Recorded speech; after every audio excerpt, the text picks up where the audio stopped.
আসসালামু আলাইকুম আরহামতুল্লাহ। ইসলাম প্রিয়, আশেকে রসুল, দিন দরদি, ইমানদার, মুমিন মুত্তাকিন, প্রিয় মুমিন মুসলমান, বর্তমান বাংলাদেশে সুশিক্ষিত, উচ্চশিক্ষিত, স্বনামধন্য, আন্তর্জাতিক খ্যাতিসম্পন্ন মুফাসসিরে কোরআন পরিচয় দিয়ে যিনি কুখ্যাত, তিনি দাবি করছেন সুবিখ্যাত।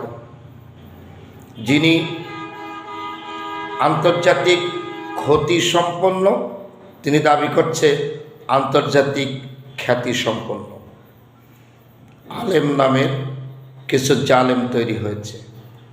হাক্কানি আলেমদের বিপরীতে কিছু জাহেল জালিম অপব্যাখ্যা, ভুল ব্যাখ্যা, ইমান বর্জন এবং মুমিন মুসলমানের সর্বশান্ত করার জন্য যারা কোরআন পাকের শুদ্ধ একটা আয়াতে কারিমার তেলাওয়াত করার জ্ঞান রাখে না, তারা ইউটিউব ফেসবুকে এসে নিজেকে ভাইরাল করার জন্য লক্ষ লক্ষ মুমিন মুসলমানের ইমান ধূলিসাৎ করে দিচ্ছে, ইমান বরবাদ করে দিচ্ছে।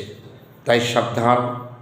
এদেশে ওলি আউলিয়া কামেল মোকাম্মাল পীর ও মুর্শেদ কিবলাগণ এবং এদেশে হাক্কানি দিনদার ইমানদার অসংখ্য নারী পুরুষ ভাই ও বোনেরা আছেন।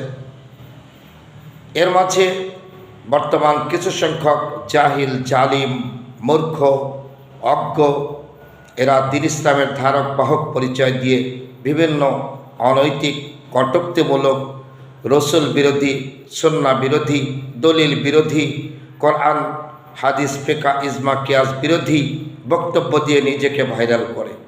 এদের কথাবাক্যের দিকে তাকালেই বোঝা যায় এরা জাহিল, এরা রসুলের দুশমন, এরা দ্বীনের দুশমন। এদের থেকে সাবধান প্রিয় মুমিন মুসলমান, সাবধান এদের থেকে। এরা আমার আপনার ইমান ধূলিসাৎ করে দিচ্ছে। এরা প্রকৃতপক্ষে কোনো আলেম না। এদের মুখের বাণী শুনলেই হক বাতিল বোঝা যায়, সঠিক বেঠিক বোঝা যায়। এদের থেকে সাবধান।